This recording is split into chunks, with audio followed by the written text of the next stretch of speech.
Hey everyone, what's going on? And welcome to episode 63 of Sports Speak. I hope everybody's doing well. I'm Eddie Kalegi. Tim Moore's not here. He's busy frolicking in Lake George, New York. He's on vacation, but we do have a co-host in Zoe Alter. Zoe, thanks again for joining us today. Of course, don't I look like Tim? I think I just fit the role perfectly. You have to be a little closer to the camera like this. Oh Then yeah, it'll, I should probably go on my phone and like turn yeah, it sideways. yeah, Yeah, and then it'll turn off occasionally. But exactly. we got a lot to talk about. Of course, the Major League Baseball trade deadline coming on Friday. The Olympics now in full swing. Lots of news in the NFL as well. And we'll also be joined by Maddie Eisen later in the program to get into some more of that. But something I do want to get started with which has been quite the topic of conversation over the past, I'd say 48 hours or so, is the fallout involving Simone Biles, of course, one of the top gymnasts for the United States. And it's been a drama-filled Olympics right from the start, and this is no different from that. So Simone Biles, of course, leader of the team, they were supposed to have their team final competition, I believe, on Tuesday, and she did not participate, and later citing mental health problems that she personally has been dealing with, which then led her to not compete in the individual final either. That's not the ending. There's still other competitions all the way through, and she's going to work towards being able to compete. This is not the first athlete recently that we've seen, a high-profile athlete, deal with mental health things, be open about it, and not compete. Thinking about Naomi Osaka, who has had a lot of attention herself over these past couple of months. So Zoe, of course, there's been some people, of course, praising Simone Biles for being so open about this. There are others who are criticizing her for this decision, for not trying to tough it out as some other Olympic athletes, some of the most celebrated athletes have in the past. So what's your view on this whole situation? For me personally, I applaud her for she's on such a huge stage, right? And there's already so much pressure on her for her to go out, tell the world, look, this is what I'm dealing with. Not to mention, she shared, I don't know if you were watching the other night, but they shared her whole Dr. Nassar story, like to everyone. And that's a crazy thing for someone to have to deal with. That's far and away beyond what was she a teenager at the time? What any teenage girl should have to deal with. And now being on a world stage, I applaud her for, look, I need to take a step back and focus on my mental health. It's unfortunate that it came at this time. Obviously, we all love to see her perform. But for me, I don't really have an issue with her doing this. I think mental health comes first.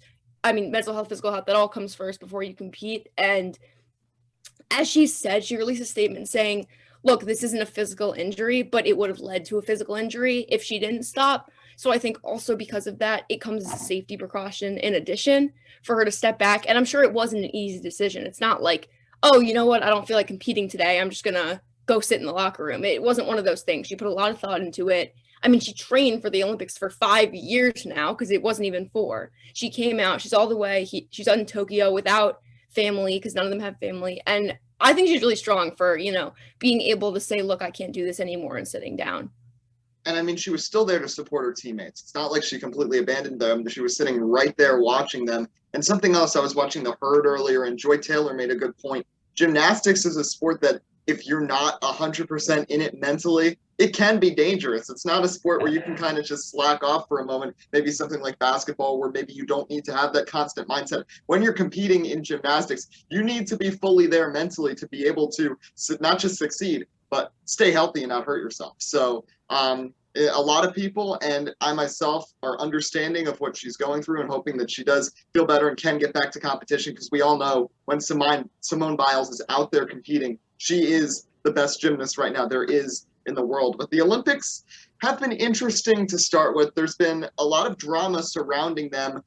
One of the most maybe ironic things to me is they had the opening ceremony, which of course was very scaled down and very criticized because they weren't doing it for fans. It was strictly for TV. And as we've seen in the past year and a half, many things that have been done strictly for TV audiences aren't nearly like they would be if they were, normal with fans there.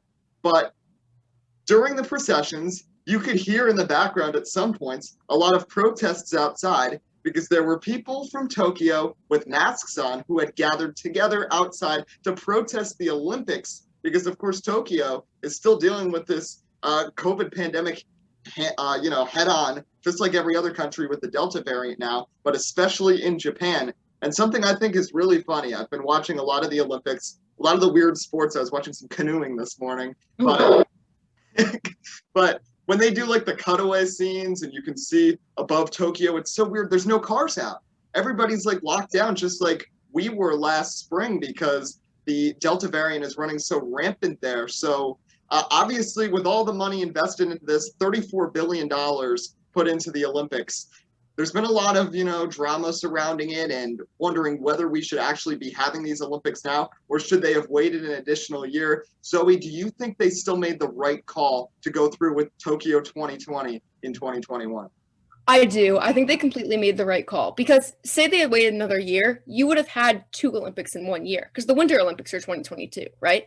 So you would have had the Winter Olympics and then the Summer Olympics following. And I don't think that wouldn't have worked for that to happen. And at that point, if you're going to wait another year, you may as well just wait till the next Olympics because it's not even worth waiting another year because you're so close to it. At least this athletes have 3 more years. If you only have 2 years, that's pretty short. That's like if you were an athlete competing in both the winter and summer games.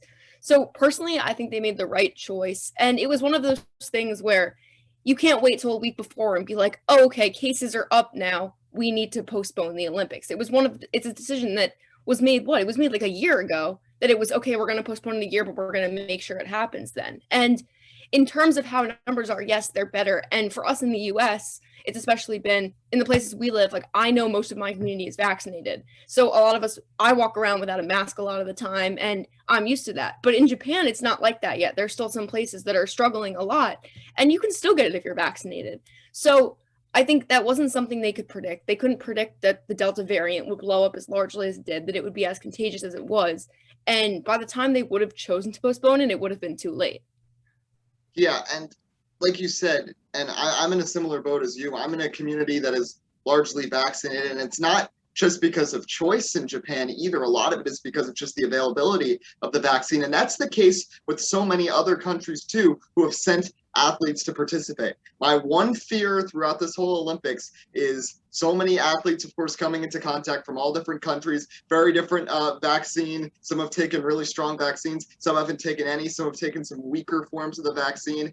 It just seems like a breeding ground that when everybody leaves in 2 weeks, we already have a contagious variant of COVID spreading, and it just seems a little bit dangerous with everybody together. But you did mention it, like postponing it 2 years, then all of a sudden, and I wouldn't think of it as much as summer and winter back to back because we're still getting that because the Winter Olympics are still happening this coming February. I'm thinking of it more so that then you're having 2 Summer Olympics in 2 years, the same sports twice in a 2-year period, which I don't think they were really looking for. So I think they did have to try to get it done this year, but it's a whole nother challenge because some people are saying, because they're getting these positive tests, of course, and some people are saying, well, the NBA bubble, the NHL bubble, they worked so well. Well, the NBA bubble, you were only dealing with people from one country. NHL, you were dealing with 2. The Olympics are dealing with people from 200 countries. It's a large, completely different undertaking. And rather than it just being Disney World or one little couple of hotel sets for the hockey, you're taking over an entire city. You have all these different buildings being used. You have athletes being transported all across Tokyo. It's difficult. It's challenging to try to do this in the midst of the pandemic. So I'm still, hopeful that everything will still work out. But I think at least through the first few days, it hasn't been too bad. And you have to commend the people in charge of the Olympics. They've drawn a lot of criticism in the past, but they're doing their best. They're trying to make the best of this situation. And I'm pretty confident that we are going to be able to get through these Olympics without any more issues. Zoe, one quick thing before we are joined by Maddie Eisen. Of course, you're a Met fan. I'm a Met fan. I want to get your take on the big trade to bring in 41-year-old Rich Hill to the Mets to try to, fix the pitching staff a little bit that is largely hurt or ineffective. Okay, let me ask you this. As a Mets fan, when have they ever brought in someone who was at the end of their career who fixed the Mets? I don't think I've ever seen that happen. No. And they like that a lot. They like signing guys who are at the end of their career, but hey, they're old. Maybe they'll do something. It never does anything. Great, they go out and get another pitcher. Finally, you need a pitcher. That's fine. But I'd like to see them go for a bigger target. I get that they were not going for huge money and certain like an all-star, but I want to see them get someone young. The Mets have their pitching has come from prospects, right? Jacob deGrom came up, Noah Syndergaard came up. They've always had these prospects who have come up, and the best pitchers who have been for the Mets are pitchers that have come up through the Mets. So I wanted to see them, especially this year, I wanted to see them build through the draft and less of build through old guys through trade. You know what? There is one old guy who made a big impact. Are you forgetting about Bartolo Colon? Oh Big my God. Sexy Big himself. Sexy. He made an all-star game. He did make an all-star game when he was with the Mets. But your point still stands. Jay Bruce, Jed Lowry. It's all these old guys that they think are going to fix their careers in New York, and it just never happens. But Rich Hill is doing well, unlike some of these other guys at the tail end of their career who are really trailing off. Rich Hill is having a good year, and the Mets were desperate. They needed something. It didn't have to be a big splash because Jacob deGrom is still dealing with like his 8th injury of the year. Taijuan Walker has looked awful since the All-Star break. Marcus Stroman is still doing well, but sometimes can be a little streaky. Tyler McGill has been a nice pickup, but then aside from that, you have no other starting pitchers. And every single guy that they bring up is either terrible, like Jared Eichhoff, or they pitch a decent inning like Robert Stock and then blow out their hamstring running to first base. That's basically the Mets story right now. But I think adding Rich Hill, he looks solid. You just need someone to eat innings at this point. They're still in first place. It's not like they're trying to catch up. They control their own destiny. They're just trying to defend. And there's really nobody in the NL East right now who's looking like they're in the position to really challenge them. Braves are the only one I thought until Ronald Acuna Jr. went down. But to get into more baseball talk, trade deadline, along with the NFL, we'll be joined in just a moment now by Maddie Eisen here on SportsBeat.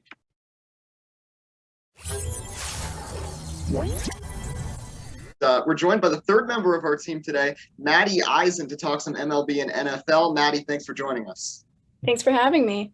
So just before we got on the air, Zoe just brought to my attention something else that I had just seen from SNY.com, that the Mets are interested in Javier Baez, who, of course, has been considered one of the top infielders in baseball over the past few years defensively, has had some defensive blunders this season and has sort of gone downhill a bit, but of course the Cubs are thought of as sellers right now, and the Mets could use some infield help. Zoe, do you think Javi Baez could be the answer to the Mets, or do you think that's a risky move? Okay, to be honest, no, but would I love to see him in New York? Yes. I think I was just reading an article about it, and he said he would move to second base to play with Lindor, and Lindor would keep short. So I think, yeah, it would be fun to have him at second. The Mets have been switching everyone around, Jeff McNeil, Guillorme. They've been throwing anyone in they possibly can at second. And I think it'd be nice to have a second baseman who could actually be there, maybe less of a Daniel Murphy and more of like a good infielder. But the thing is, if he's been having his issues, do we want him there? And how well is he going to play in New York? I mean, we've seen Lindor, as soon as he got to New York, he went into this huge slump. Is the same thing going to happen to Javi? And also, if anything, the Mets are a lot more interested in Chris Bryant at third. So I think that would also make matters interesting because you can't go out and sign both. I mean, you could, but it probably wouldn't make sense because then where do you put Jeff McNeil? Where do you put JD Davis? Your whole infield kind of falls apart. Everyone you've had been building up there. And you bring in two new guys who take up half of your infield. But I think they're going to have to choose between one. And for me, I see them going after Bryant more. I kind of agree. I don't really think Javier Baez fits, and he's also someone who tends to slump. Lindor is someone who wasn't really a streaky hitter, then came to New York and was. So you can only imagine Javier Baez, who hasn't really hit that well. Maddie, what do you think the Mets need most here at the trade deadline? Yeah, I'm going to go with Chris Bryant. You guys kind of caught me off guard there with the Javi idea. I didn't hear anything about that, so that's very interesting. You're a Yankees fan. It's very typical that you wouldn't know Mets news. Yeah. Yeah, I didn't see that at all because I've been on Twitter like all morning and I saw nothing about that, but I don't know. I mean, I think Chris Bryant would be the better option for the Mets, but who knows? Well, let's shift gears to someone who both the Mets and Yankees are considering, but this man really doesn't want to play for either of them, and that's Max Scherzer, who seems like every year there's rumors will Washington trade him. This might finally be the year the Nationals are stuck in fourth place in the NL East and not really gaining much ground. They've dealt with some injuries. Now Steven Strasburg's out for the season. And Max Scherzer has had a solid year, started his fourth All-Star game just a couple of weeks ago. I think that it would be a good move for any team that could bring him in. You know the firepower that he has, but what it seems like is that from that no trade list, he does not want to play for a big market team because the Dodgers, the Angels, the Mets, and the Yankees all seem to be right there as 4 of the 8 teams he does not want to go to. So Zoe, I'm going to start with you. Where do you see Max Scherzer fitting really well if he gets traded here to help a contender? All right. Honestly, I have to think about it for a second because, as you said, New York, I really don't see him with the Mets because he doesn't. They're going to get Syndergaard back. I don't see him fitting in with DeGrom and Syndergaard because he wants. I mean, especially if he wants to go to a lower profile team, a lower market team, he wants to be the ace. He wants to be how Trevor Bauer wanted to be the ace, where he went somewhere. I could see him going to, even though they've been getting more attention, I could see him going to a team like the Braves because that's still in the division. I think that could be fun for him. I could see him going to, I mean, I guess it depends, but I could see him going to the Rays potentially. And I know that's more of like they have pitchers, but I think he'd be really dangerous with the Rays. And I think he would give them that edge that they've been looking for. Maddie, I know you don't like that because you're a Yankees fan, No. but I think he could be really dangerous if he went to Tampa Bay. Tampa Bay does need pitching. I mean, they just traded away Rich Hill. Tyler Glasnow, of course, is hurt. So, and they've had their seasons where they only have like one starting pitcher and everybody else are, openers, but they've never gotten very far doing that. Last year, when they did well, was when they actually had a starting rotation. So they could use a pitcher. But Maddie, of course, you don't want him in Tampa. Where do you think Max Scherzer could fit in well heading through these last couple months of the season? Yeah, I definitely don't want him in Tampa. I don't really know. I mean, Zoe mentioned the Braves, so I guess that would be a good fit for him. They need pitching. I'm trying to think. Definitely not the Yankees. I mean, obviously he doesn't want to play for the Yankees, and we don't really. Oh, I shouldn't say we. It's not my team, but they don't really need pitching as much. They need bullpen pitching. They don't need starters. So that wouldn't really be a necessity for them anyway. So I'm going to have to go with the Braves too. Yeah, I think the Braves could make a splash. One other team, I don't know if they have the prospects to do it, but the Dodgers always want to add. And Trevor Bauer, obviously, it seems like is not going to be coming back for them this season. They could still use another starting pitcher. And if they somehow had Max Scherzer on that team, in addition to still having Mookie Betts, Cody Bellinger, and Albert Pujols all on that lineup, I mean, you still have Kershaw, Walker Buehler's having a really good year. The question is, they've traded away so much of their farm system to get Mookie Betts and others. Do they still have what it takes to get Max Scherzer? Because it's going to take a lot. But I could see them trying to make a move. But let's talk They're too high about market. They're way too high market for him. He's not going to, I mean, if he's saying he's not going to go to New York, right? He's not going to go to the Dodgers, who have so much press around them at all times. I know. I don't know, because he has those I could see him potentially biting on a team like the Dodgers, because unlike the other three New York or LA teams, I think the Dodgers, I think we can all agree, are in a much better position than the Mets, Yankees, or Angels. Oh, yeah. And he wants to get a ring, another ring. He got one with Washington. He had a lot of disappointments with Detroit. He wants to win again. He has so many. He's a future Hall of Famer. He's won the Cy Young in both leagues. He's a perennial All-Star. But he'd love to get another ring and be on a team where he doesn't necessarily have to carry the staff like he did in Washington, aside from the World Series when Strasburg obviously pitched really well. But Natty, let's shift gears a little bit to the Yankees, who somehow the Boston Red Sox, they get Alex Cora back, and now suddenly they're one of the best teams in baseball again, even though they really didn't change their roster at all. We know how good Tampa Bay is. Toronto still has some really young talent, and they're piecing things together. The Yankees are in one of the two toughest divisions in the major leagues, undisputed. The AL East, aside from Baltimore, is really difficult. They need to make some adjustments. We've seen the bullpen blow games for them repeatedly. What are some moves that they need to make here at the trade deadline to actually be contenders? I'll take anyone. Joey Gallo, Trevor Story. I don't care who they get. Just get someone good. Someone good. I mean, like I said before, I don't really think we need pitching. Maybe a few arms in the bullpen. We just acquired someone, so we'll see if he's good from the Pirates, I think. And yeah, I mean, their hitting's good. It's decent, but then it's decent on certain days. And then you don't know what you're going to get the next day. It's like they'll score 12 runs. The next day they'll score 1. And the pitching will be good when the hitting's bad. So it's just like, I think they need as much help as they can get or sell. I don't really know at this point what they need to do. And this is the one time I feel like they actually need more offense. It's usually the pitching, but right now the offense has been very, unsturdy. And unlike previous years when they've had injuries and the fill-in guys have kind of stepped up and performed well, Chris Gittins is not getting you to the World Series. I mean, you've had Luke Voigt banged up all season. Giancarlo Stanton and Aaron Judge always get their obligatory injuries throughout the season, and they do not have a ton of depth. They need another bat. I think they also need to make some moves from the bullpen. I was a little confused why they traded away both Justin Wilson and Luis Sessa to the Reds for a player to be named later. I'm not really sure what Brian Cashman was thinking there, but I think there's some things the Yankees have to do. This team has the talent to challenge. I still don't know how good Boston's going to be these last 2 months. I'm just shocked that them and the Giants are doing as well as they are, but I don't really know what's going to happen. Zoe, what do you think the Yankees need to do to become contenders in the AL East again? I mean, Maddie said it. The main thing for them has got to be consistency. They need to be consistent in some shape or form. And honestly, the one thing I see for them is I just see depth. They don't need to bring in some huge star. They don't need to bring in someone who's, going to reform the team. They have stars. The problem is everyone gets hurt. So I think you need to bring in maybe not one amazing player, but 2 or 3 decent players or 2 or 3 good players just to bolster up that roster a little bit. So if someone else goes down, which they obviously will, it's the Yankees, you have someone else to bring in and you're not in a place where you don't know who to turn to and you need to look at, your farm system or guys who haven't played in the MLB.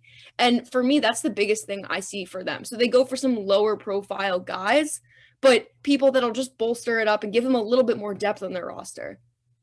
So, yeah, let's shift gears now to the NFL. Of course, training camps have just opened up, and of course, we all went to the Bruce Beck Sports Broadcasting Camp, and I had quite a segment on my PTI about the NFC East. And we do want to discuss this because there's 4 teams there, all with different levels of uncertainty. The Giants, of course, brought in some new talent. They brought in some new receivers. They've got Kadarius Toney from the draft. They bring in Kyle Rudolph, Kenny Galladay. There's some real weapons. Saquon Barkley there, back hopefully healthy at running back, but there's questions about his injuries. Similarly in Dallas, Dak Prescott coming off of a catastrophic knee injury. We don't know how good he's going to be. Ezekiel Elliott has seemed like he's been declining over the past 2 years. Can he kind of bounce back to his top rusher in the NFC position that he was like 2017, 2018? Or does Dallas have to rely on the arm of their quarterback with a bad leg? Then you have the Philadelphia Eagles, who are a mess. I'm an Eagles fan, and I know that they're a mess. Jalen Hurts, I feel like the defenses are going to figure him out pretty quickly. He's not as elusive as Lamar Jackson is, and Lamar Jackson has been getting figured out over the past year. So I can only imagine the trouble that Jalen Hurts is going to run into. And the Eagles still have the same offensive line, basically, that they've had since 2010. And their defense, they just bring in a bunch of cornerbacks that always get hurt. And then the Washington football team, I mean, you don't really know. They had their magical run to win the NFC East last year and then fell to Tom Brady and the Buccaneers in the postseason. Chase Young, of course, is there. He's great. But other than Terry McLaurin on that offense, there really isn't much there. Zoe, I'm going to start with you in the NFC East. Which team do you think is in the best position heading into week 1 on September 9th? To be honest, when I look at the division, I see it all as kind of, it's no one in that division stands out to me as, wow, they're going to be really good. It's going to be like it was last year. In my opinion, it's going to be who's the best of the worst. Who's going to somehow scrap out the best record, who's going to be the best in divisional play. If I'm looking at the division, I think it's very, very up in the air. But I would say maybe the Giants, which is very weird because usually I would not condone the Giants' success. But just because I think if you look at the team as a whole, potentially they have the most put together team. I think a little bit more, maybe another player or two in their defense could help out a bit. But on the offense, we have to remember, before Saquon got hurt, he's still Saquon. He was with an awful Giants offense, and he still made stuff happen. And if he was able to do that with improvements now and actually the Giants forming some sort of passing game, I think everything opens up for Saquon, which is going to help him a ton. Saquon can be so dangerous, and so can Zeke, but Zeke had that offensive line and still didn't manage the same success that Saquon did. Saquon didn't have that offensive line. He didn't have anything. He didn't have receivers. He didn't even have he had a quarterback that threw interceptions half the time, but he still got it done. And so I think for the Giants, I'm excited for them this season. they obviously want to make something happen, and I think they could. Plus, as everyone knows, I'm the biggest Kenny Galladay stan, so I want to see him succeed, and I think he could bring a lot to the Giants. Yeah, of course, you and the Lions lost basically everybody. But Right.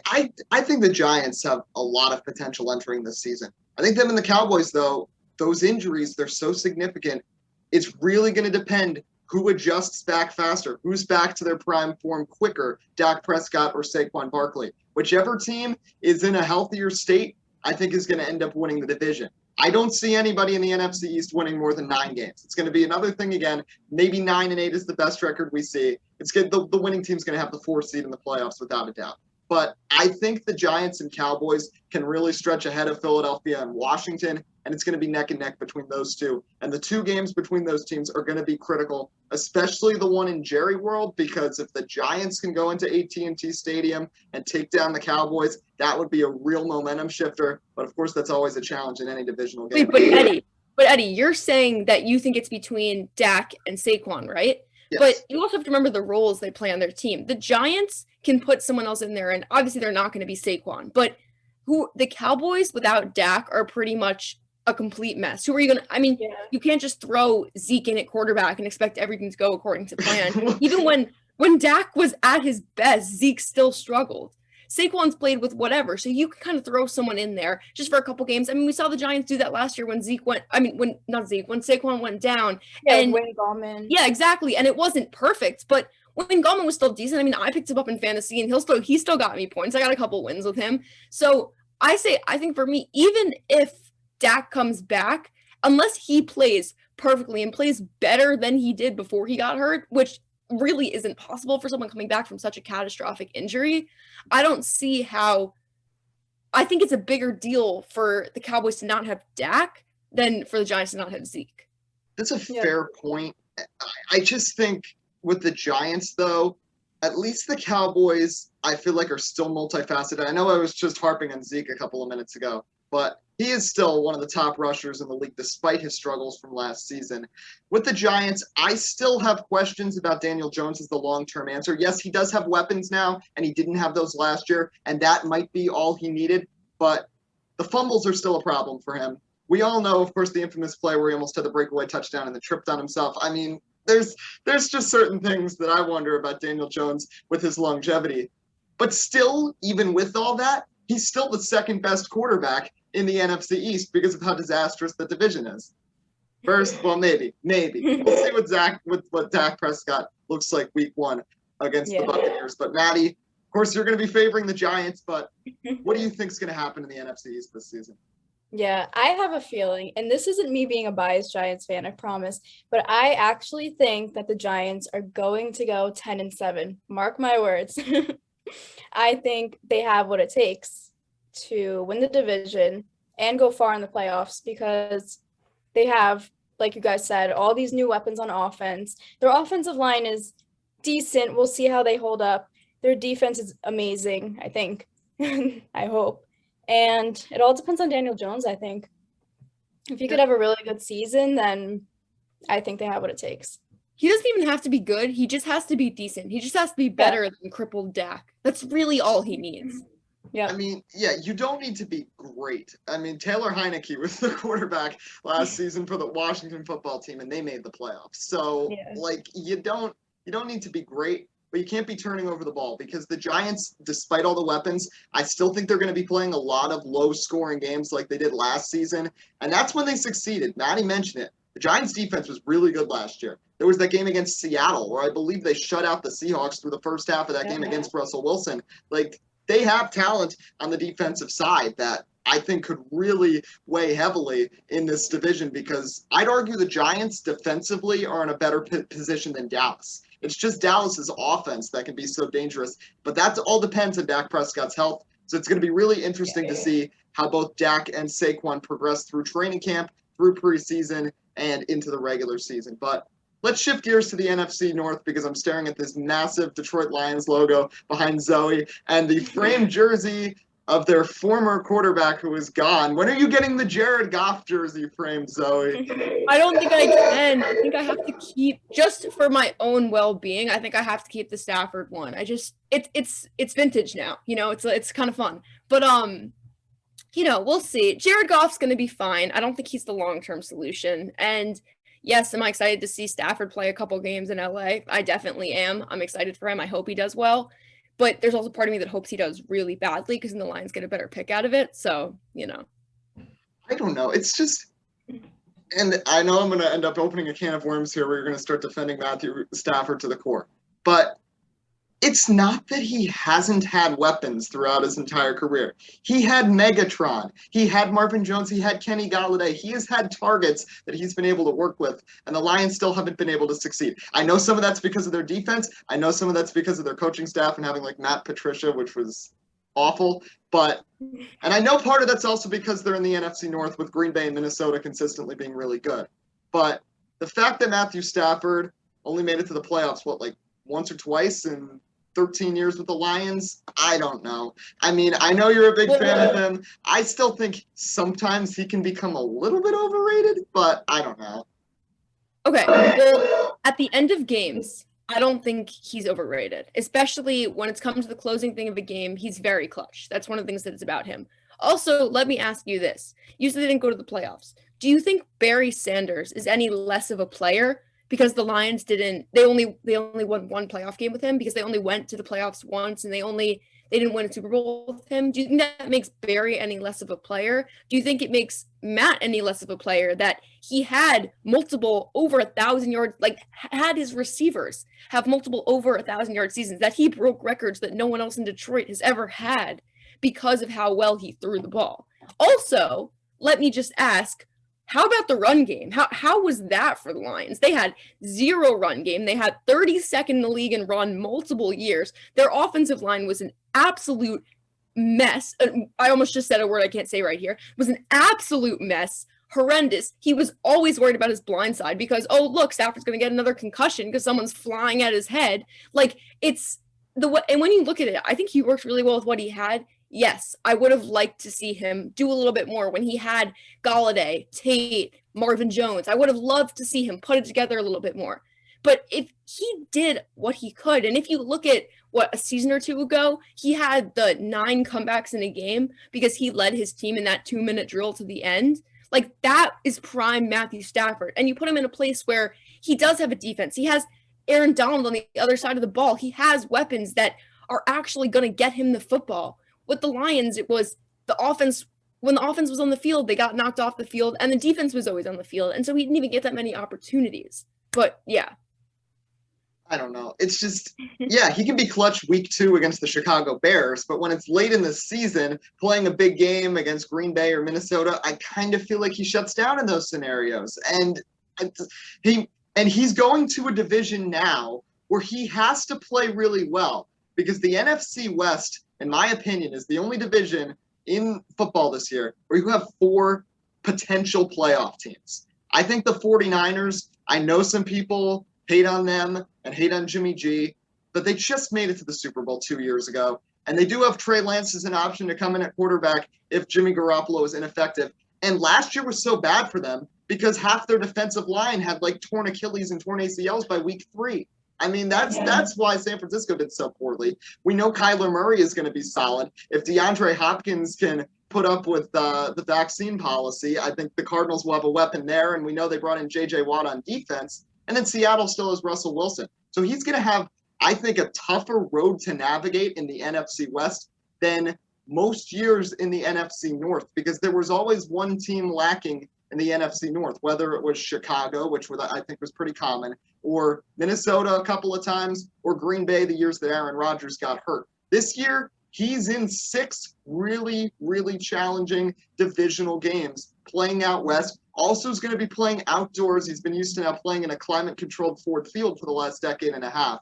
But let's stop harping on that because I did want to get Maddie's input on Aaron Rodgers, who, of course, Green Bay Packers in the same division as the Detroit Lions. Rodgers now, it seems like he will be coming back. The Packers are doing everything they can to keep him happy. They just traded for Randall Cobb to bring him back from the Texans earlier today, which of course he was one of Rodgers' favorite targets earlier in his career. But Maddie, do you think with all the drama surrounding Aaron Rodgers all offseason that there's going to be bad chemistry in Green Bay, which will hurt him and the team's performance this season? Yes, I was about to say that. I think the chemistry is going to be so bad this season. I mean, we're not inside the locker room, so we can't possibly know that until they start playing, but it just doesn't seem good. He has his teammates tweeting, "Oh, you never told me that. Oh, I guess I'm not special enough to have heard that from you personally." And they seem like really mad at him. I mean, it's Twitter, so you don't really know. You can take things in a lot of different ways on social media, but it doesn't seem too good right now. And they have every right to be mad at him. He's being a prima donna and he's being selfish, in my opinion. So, and the fans should be mad at him too. And then at the same time, you also have players who are defending him to the core, especially Devontae Adams, which then causes even more of a divide in the locker room with the players who aren't on his side. And of course, the ownership and front office, which especially aren't. But Zoe, of course, you've gotten to follow the Green Bay Packers as they've annihilated the Lions throughout your life. But I want to know, heading into this season, do you think they can still win the NFC North with Aaron Rodgers there and maybe not 100% head-wise there, but definitely there at quarterback? But when you have Detroit with Jared Goff, Chicago, Justin Fields, I think is a very interesting rookie heading into the season. And Minnesota, we know about the talent they have on defense as well as their running game. Do you think Green Bay can still win the NFC North as comfortably this year as they have in years past?